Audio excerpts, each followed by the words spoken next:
Hello friends, Koolio here and welcome back to the channel. Today guys, we are checking out the soft launch for a brand new Saint Seiya game called Saint Seiya Shining Soldiers. That is a tongue twister. I'm glad I got through it, but I gotta say, I'm actually really impressed with this game. So if you guys enjoyed today's video, a like would be super appreciated. Subscribe to the channel, notification button, all that good stuff would be awesome. So here we go guys, let's jump in and check out the newest Saint Seiya game. Hopefully you enjoy.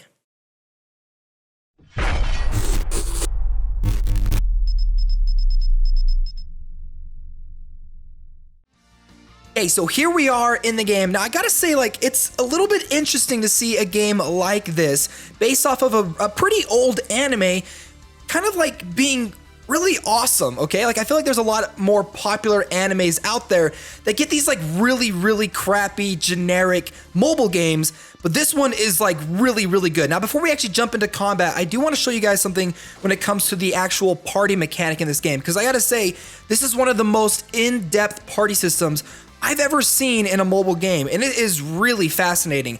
So first of all, you have a team of 6 warriors that you can take into, that you can party up with, but you can only take 3 warriors of your choosing every single battle. But it's like, okay, well, why am I forming a party of 6 if I can only choose 3 of them to go into battle? Well, the other 3 will have their team effects activated. So if you go ahead and click on this magnifying glass icon right here, you can see the team effects. Now you can see the team effects for each of the different heroes or warriors that I currently have. So special attack up, crit % down for the enemies, crit % up for my allies, evasion down, physical defense up, things like that. Now these effects will only come into play for the specific warriors that are not taken into battle. So for example, my last character on my team, if I decide not to take him into battle, then my entire team will get a physical attack power up. It's an interesting kind of dynamic to like kind of go through and switch your team up depending on like the situations that you go into. And in fact, this game has a pretty heavy dedication towards PvP. So keep that in mind too. Like there's like a lot going on with like real-time PvP against other players. So if you're not a big fan of PvP, there is a large portion of this game kind of centered around that. Now, on top of that, not only do you have team effects, but you also have these support skills that each of the heroes have, each of the warriors have, that you can pick and choose which ones you want to take into battle. So the number or the letters just below my different warriors, like the A's and the C's and stuff, you can actually click on it and then decide to pick different support skills. Now, the support skills are just their regular skills that the characters have, but you can choose one of them that you can use if they're a secondary character in the team. So you pick 3 heroes, you can only have 1 hero out at a time. The other 2 heroes, you can have their support skills readily available to use during combat while you're using a specific hero. So we'll get a little bit into that a little bit down the line. So there is another part of the gameplay that I think is going to be a little bit more interesting if I actually show you the actual combat. So let's go ahead, let's jump into the combat, you guys. I think I'm currently on the Palace of Taurus. Here we go. Okay, so we can see the victory conditions, KO all enemies. I can go and check out the rewards for the specific stage and the trials as well. I do recommend checking out the trials because some of them are a little bit more difficult to complete than I've seen in other games, like very specialized trials. So make sure you're kind of paying attention to that. This one, attack the enemy's weakness 1 time and put a red affinity warrior into battle. This does have an elemental system. You've seen it in other games. So let's go ahead, select the warriors. We're gonna get a little bit of a cutscene. Now I will say, like, the actual 3D models and combat in this game are really good. The story itself it's good. Like it's not amazing. You just have these 2D character models like this. I feel like they could have gone a little bit more on this side, but I'm not really complaining. It's just not as exciting or as, I feel like, as polished as the actual combat. So here we go. So we got to pick our warriors that we want to take into battle. Let's pick a red affinity, and then we'll just pick a couple more because my current red affinity character that I have right there is really powerful. Now, because I picked these 3 specific warriors, let's go ahead and take a look at my team effects. So we've got crit % down for the enemy, physical defense up for my team, as well as physical attack up as well. So let's go ahead, jump into battle. Here we go. Now, this is a 1v1 real-time battle when you're going into actual PvP with 3 skills that each of your characters can activate, and then there's this kind of power-up charging system. Depending on the different heroes that you have on your team, every turn you'll get a random chance from A, B, or C to be powered up, which I'll explain a little bit later as we kind of get into the game right now. So here we go. I gotta say, like, the animations and everything like this, they're crazy good for an anime or a manga that's like super old. So go ahead and turn off auto combat and ×2 speed. Auto combat and ×2 speed are unlocked fairly quickly in the game. Now you'll notice my character has 3 skills, but only one of them was charged up. Now depending on the heroes that you have within your 6 warriors, you will get A, B, or C charges randomly every single turn. So I've got most charges within my B one. So my B, randomly every single turn, I'll get one of those 3 A, B, or C's that I can use to charge up my ability. So this one is almost maxed out all the way. Dimension Wave.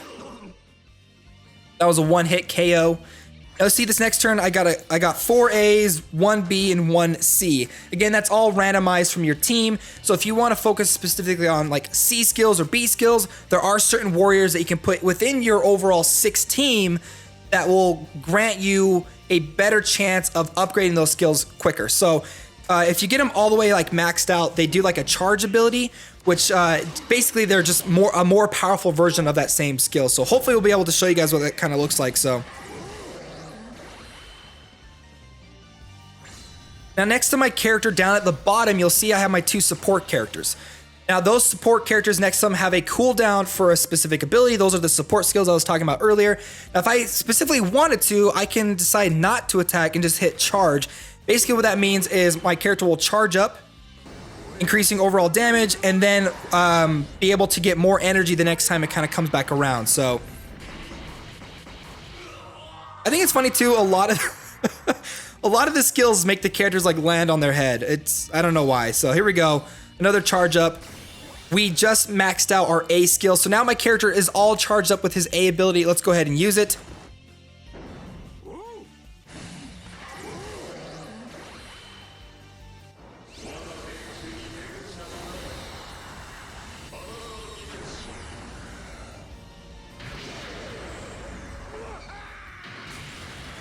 Holy crap, yeah. The animations and the skills and stuff in this game are wicked cool. Like, I'm really impressed. I love like the 3D models themselves too. They kind of have like an older aesthetic, but they also look like they're brand new. I don't know, like I'm really, really impressed with the gameplay. Now, when it comes to like the actual online PvP, it is real time. As you go in, you each take turns back and forth, kind of like that. Now, certain skills have speeds associated with them. If you activate a skill that has the same speed as an enemy, you will end up doing like a charge effect. Basically, you both have to like tap on this meter. Whoever has the highest charge number gets to go first. Unfortunately, it didn't happen in this battle because my character was faster than the big Tauros dude, so. Okay, let's go ahead and head on back to the main menu area, and I'll show you guys a little bit more about the characters themselves. So let's go ahead and head to my party. Let's take a look at this guy right here. I think he looks cool. Gemini, just super, super dope. Okay, so you can see right there, he's got the 3 A's. That's in regards to the charge ability. So again, if you want to focus on specific abilities, for him, his first skill is his most powerful, so it makes sense that he's got the, the 3 A's or the 3 A's that you can use to charge up his skills. So also you can tap on the menu, hide it. You can see the overall effects for the characters. I love that. You know me, like I'm a big fan of like being able to hide the UI and be able to see the characters themselves. Now you can go through, you can level up your warriors by using special potions. The potions you get through like daily events and stuff. Again, really similar to other games. You can kind of jump in. You have a certain amount of times you can do it a day. You get potions that you can level up. Certain potions are better effective for certain characters. So like if I use red potions for a red character, then the red character is going to get more out of it. So let's go ahead and just like try to max this guy as far as we can. Use all 8 potions, level 32. Let's go ahead and level him up. Okay, sweet. And then we have skill ups. Now they have charge skills, they have passive skills, and they have team effects. Now you do need specific materials in order to level up a lot of them. You do have the option to hit how to get, and it'll actually show you where you can go to get those specific materials. I need red, flame, or bronze/bronze holders in order to level up this skill, so I can go and grind to get those, so I can go ahead and upgrade the skill for it. Passive skills, spirit attack up, and then my team effect, spirit or special attack up, 1 ally, required level item. Let's just go ahead and level it up. Skill level up, and there we go. He's actually kind of like one of my best characters, so I usually take him into battle, so maybe I shouldn't have spent my energy on, or some of my resources on his team effect, because he's not going to be a character I'm going to have sitting off to the side. And then you can go and you can check out the details for this specific character and all their different stats and stuff like that. He is a gold saint. The gold saints are like the rarest that you can get in the game. There is an equipment system as well that you can go through, and as you play through the game, you'll be able to acquire different equipment that you can equip onto the character. You can go through, save. You can go through, you can upgrade the equipment. And then one of the other things that I want to show you guys, and I love it, I love this style of like horizontal progression for characters, is what's known as the Zodiac Awaken. So let's go ahead and pick him, hit confirm, and then there's this kind of huge skill tree thing that you can go and you can upgrade. Like, look at this. This is freaking massive. But as you go through, you get materials, you can go and upgrade it. I don't think I have any right now. I'm gonna have to play through the daily dungeons in order to get those. But as you play through, you can go and you can upgrade these. And once you go through and like unlock all of them, it like unlocks a brand new menu for you to do. So there's a lot of progression for all of the characters. So let's go ahead, let's head back home and let's actually get down to doing some summons. So head on over to the summons. And let's see, they have a current step up summon, which you can spend 100 gems to get 3 times summons, and then 300, 500. And then once you get to the 7th time of doing it, which I think costs like 2,500 gems, I think, I don't know if I did my math right, you are guaranteed to get a gold saint. But I do think it's kind of nice that there's a little bit of a discount to the summon itself. Because if you actually go and you take a look at how much it costs to do a 10-time summon, it costs 1,000 gems to do it. But if you do it through this one, it only costs 100 gems to do 3. But let's see, I don't think, yeah, there's not paid gems in this. There's not paid gems! Here we go.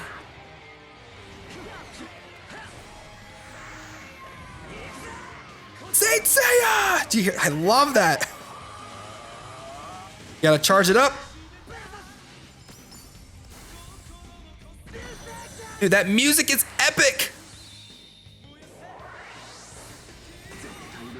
All right, we already have him of the first cloth. Phoenix Icky first cloth. And then Cygnus Hyoga first cloth. Warrior rank up. Now there is a shard system in this game where you can use shards to upgrade your characters. And then I think the max rank up is 15. So if you're not like a big fan of that, you may not like the shard system in this game. So do keep that in mind. But let's go ahead and do a 10-time summon. I think this is like my first 10-time summon, so.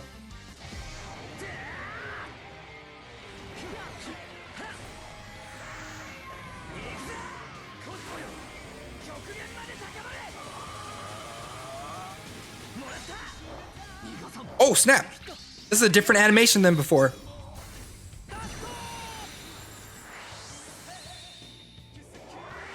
Dude, that music is rocking. Whoa, he looks cool. Vecta Gamma Thor. Dragon Shiryu first cloth. Phoenix Icky first cloth.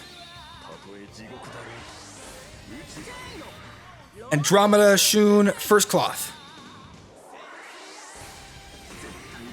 Okay, we already have him.